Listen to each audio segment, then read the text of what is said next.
So, religions teach you that life is useless, give it up, give up the senses, they are bad for you, they will lead you to destructions, and all these have been false teachings. Until you experience the senses, how can you tell the senses are bad? Senses are bad only when you experience the senses, and then you decide for yourself. You drink, go ahead and have a drink, and then you ask yourself, what did it do for me? Do it with the open eyes, and then you analyze, what did it do for me, and then where did it took me? Do the anger. Without experiencing the anger, how can you say the anger is bad? Just because your teachers have told you, just because your parents have told you, just because your religious teachers have told you. No, you go ahead and do the anger first. And then you see what you went through. You analyze the whole experience, how your heart acted up, how your muscles tensed up, how your teeth clenched, and then how you hated that person. And then on top of that, whenever you behaved in anger, what did the other guy do in response? Because anger is only as far as you are concerned. But were you ready for the responses? What the reactions? What reactions happened? What was the friendship before you became angry? And what happened after all this? You analyze all this. That's your awareness. Control over your tongue, right? Yeah. Speech. So the senses are going to take you to wrong places, but go to wrong places first and realize what does it do for you. Until you experience the experience itself, you cannot analyze it to be a futile experience. You do everything and then you decide for yourself. But the awareness has to be there every step of the way. You should be able to reflect upon your mind and say that, okay, I went through this, it wasn't worth it. And immediately their anger will disappear because you realize that it's useless. It doesn't do anything. So that awareness we don't have. So to err is a human, but to keep repeating is animal. And not to repeat is divine. So learn from your mistakes. So the senses, you cannot just keep blaming the senses that they are bad, condemning this and that, and try to run away. You're running, first was towards the senses, running away from the senses. What difference does it make? Whether if a crazy guy runs, whether he runs east or west, what difference does it make? He's still running. Not running is divine. Not running anywhere is divine. You will reach. What's that? You will reach by not running. Exactly. You will reach somewhere by not running. Right? So, what happens is when we consider life as very transient, very fragile, breaks like a water bubble, basically, immediately a lot of people become depressed that life is like this, you cannot get anything out of life, this and that and all that. But only it shows their inside desire to get something out of life. So when you see the fragility of the life, right, and you become depressed, you're not there yet. So there's nothing to be depressed about it either. That's just the nature. So when you stop judging the life, that's when you have achieved something. So there's a very famous poet from Japan, Basho is his name. He wrote a lot of haikus. You know haikus, like 13 words, it's very nice. So one of the haikus he wrote was that people who knew are the ones that immediately did not say that life is transient when they saw the fading colors of the rainbow. If you see the rainbow, how long it lasts? Very short time. Somebody says, oh, rainbows are very short. So psychologically, they were looking for something permanent. They are not happy with the transientness. So he's saying that it's very deep. So people who really knew the whole life in totality at an Advait state, they knew the rainbows would be transient. It's not a big deal. They don't care one way or the other. So the transient, because their existence was permanent anyway. So they had achieved something. They had achieved that permanent state of mind, a permanent state of existence, where they didn't care. Just like our thoughts are transient, our thoughts are fragile. All those things come and go. It is just a play. Why would you get depressed about a play? So that's why he said, that people who knew are the ones that immediately did not say that life is transient when they saw the fading colors. And also the people who knew that they are the one immediately did not say the life is transient when they saw the dewdrops evaporating. Very poetic. You see the dewdrops in the morning, you come back in 10 minutes and it's gone from the warmth of the sun. The same thing, the water bubbles. You see them, but they are formed and they break down right away. So this is the fragility. The fragility is not bad. That's the existence. That's the way the existence happens. That we are not here to comment the existence. Immediately our mind comes to rest. We are not commenting about the goodness and the badness and why is it so transient. And we consider it transient only because we're looking permanent. We're looking for something permanent. And looking for permanent is a mistake by itself because you are permanent. Only when you realize that your thinking is the problem, that's when things get getting better. So if I tell you that the stones you are holding in your hand are the stones, so far you were thinking they were diamonds, right? Immediately I tell you that these are not the diamonds, these are the stones, you will throw these stones away and start running after diamonds. But your desire for diamond is still there. The desire is a mistake. Chah hi sansar hai. Okay. Sansar is running after an object, period. Whether the object of running after is material or mental or spiritual, it doesn't matter. Running is wrong. But in Gita, they said the objects are not, these objects are temporary, they're not yours, Which one? All the objects are not yours, it's just Yeah, temporary. exactly. Even your body is not yours. Exactly. Body is an object. But you're not a body anyway. You're not the body, yeah. Right. Exactly. So once the mind realizes the transientness of the water bubbles, all the dews in the morning and the rainbows and all that, the revolution happens inside. That something that is observing all these transient things, something that is vast, because transient things are happening everywhere. Not just on the earth, there are galaxies and comets. The comet was gonna visit this year. No, I didn't know that. Ison comet is considered the comet of the century. Oh, It's becoming brighter and brighter now. It's gonna peak on the Thanksgiving Day. It's coming from like very out of this solar panel, Solar system. out of the solar system, and it was created close to like 400 million years back or something like that. It's gonna become very bright. It's gonna come to like 50,000-60,000 miles, something like close to the Close. sun. To the sun. Within It's 60,000 miles? Yeah, something like that. It's very close distance, and the comets are all full of water, right? So it's gonna throw out so much water vapor in the space. They could, That's how they upset become the busy. What's that? They could upset the magnetic property too, right? I don't know how big. I don't think the comets are that big to affect the magnetism or anything. But they will take a swing around Right. and then disappear again. So keep an eye on and then it's going to become visible during the daytime also. It's going to be that bright. So that's the promise. But they will have to wait and see. So all these things which are happening are temporaries. Even at the grand scales, even the comets, which was formed 400 million, 500 million years back, was also going to disappear at some point.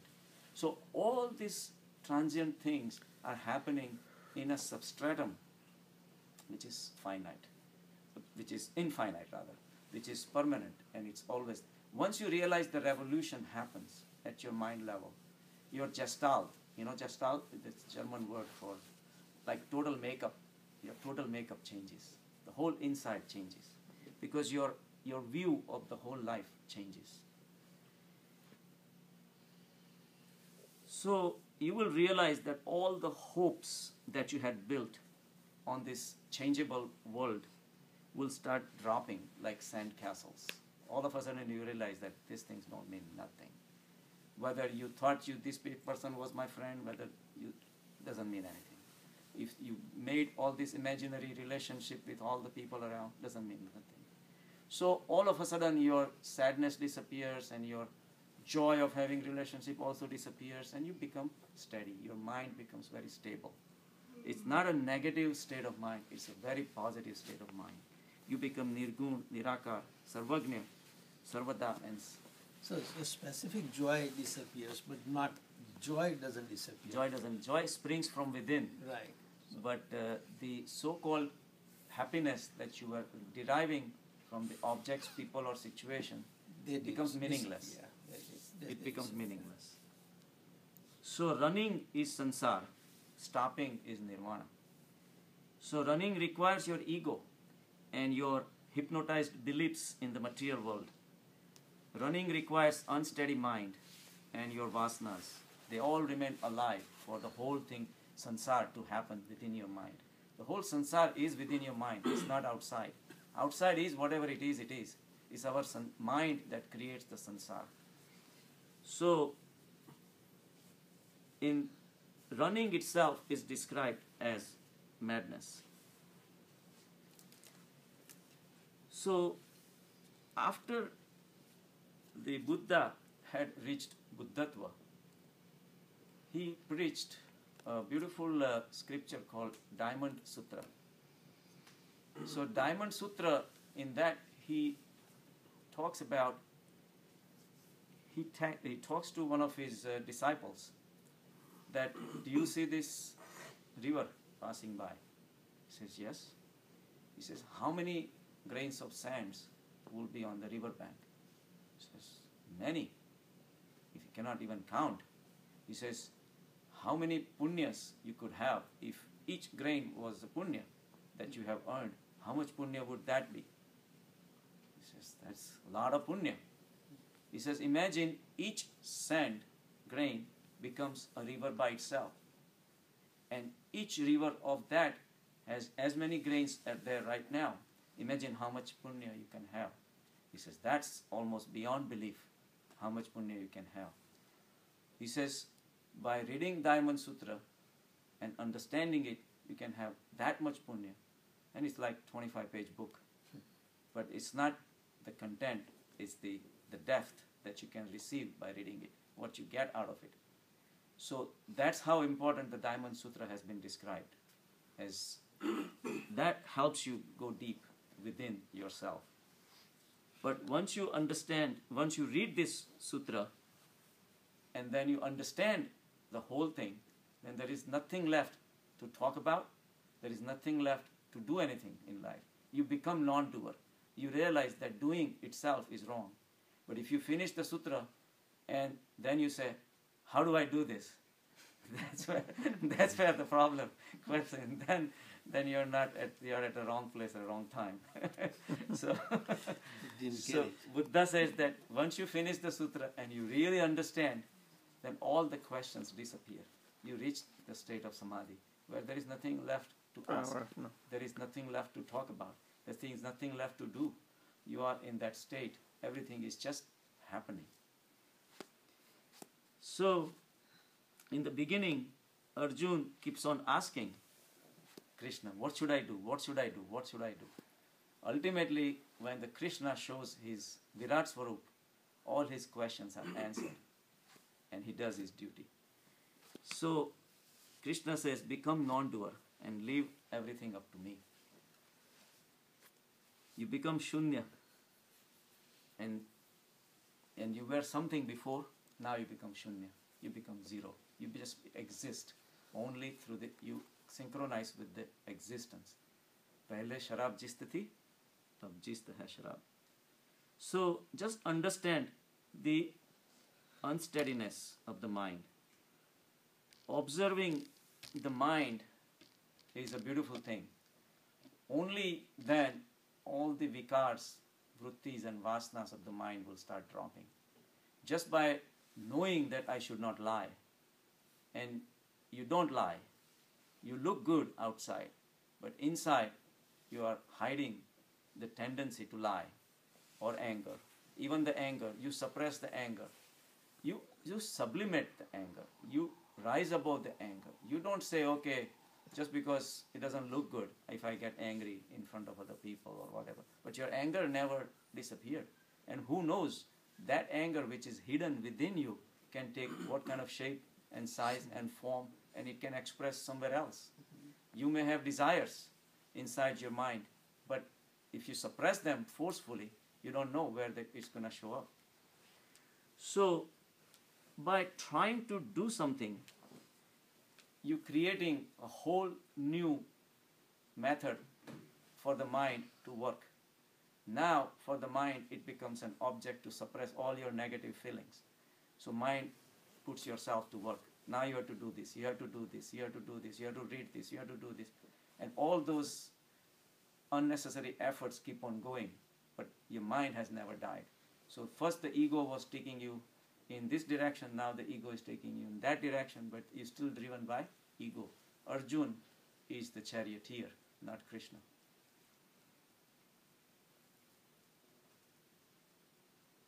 Same way, you donate, but when you donate and you want something in return, that's greed. Donation you do so that you can abolish your greed for all your possessions. It's to sublimate yourself to a higher state of mind by donating something so that you realize that whatever I have accumulated, I don't have sense of possession, sense of holding. I want to resolve that, at least cut down, and so I want to donate. But when you donate and you ask that, is this tax deductible or not? So then you want something. Is somebody watching me or not? Is my name going to be on the plaque or not? You have not transcended the greed. The greed is still there. You have to be very subtle and very discriminative, and you have to be true to yourself, to analyze yourself. No one can tell. From outside, everything look good. Your behavior will be good. Your names will be on every single plaque in the society. When you die, there will be thousands of people attending your funeral that he was a very, nice citizen and you helped this and helped that. But you died with empty hands. You came with empty hands, you died with empty hands. You did not remain true to yourself. And truth means God. So that's why Buddha gave the unique method that learn to observe the mind. When you start observing the mind, that's dhyana. So once in a while, your wounds have to be opened up to the fresh air so it can start healing. You cannot just put a band-aid on it and forget about the wound. It's going to keep on festering inside, and more pus and more dirt will keep on accumulating inside. So what you desire, if you desire something, it will be kept away from you, the higher state of mind. But what you don't want will come to you. So even the higher state of mind, even the consciousness, the awareness, you should not make a desire an object of desire. You should not be running after it that I want to achieve this. Even that you should not have a desire for. Then only your mind becomes steady.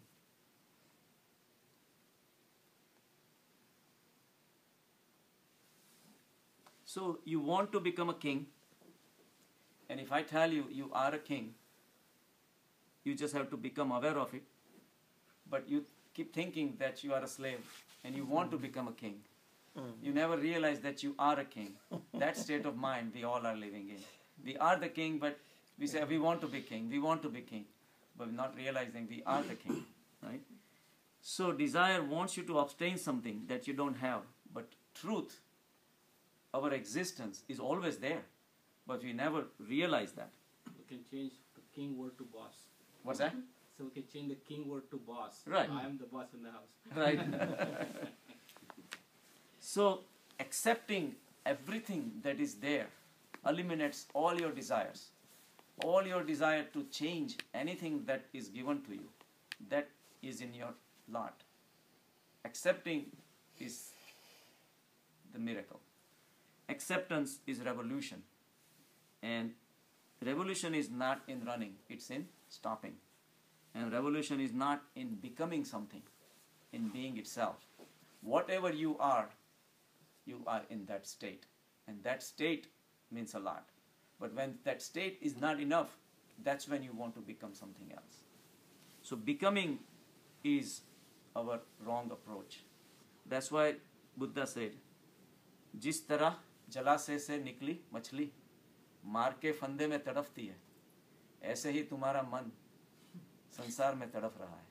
So it's like, because if you ask the fish what is water, the fish cannot describe water, because fish is water, it lives in the water, is surrounded by water, it takes the water in, gets the water out, it's part of, until the fish escapes from the water, thinking that this is just not enough, and it wants to look for some other pleasures, gets caught in Marka Fanda. Mara is Machli Mar, the fisherman, the net of the fisherman, it gets caught. So our mind is Marka Fanda. So mind wants you to run after these pleasures. And the more the fish is trying to find the way out from this Marka Fanda, is in the fisherman bed, in the net, it goes this way or that. The more it tries, the more it gets entangled into the net, and its demise just happens. So we have left our jalasa. Our jalasa is consciousness. Water. Our jalasa Jalasa is is water. Jalasa is water for fish. Our jalasa, the state of existence, is us. Our truth, the consciousness, is what we always are. And it can never be taken away from you, because it's always there. That's why it's called permanent. Impermanent things come and go, but permanent is always permanent.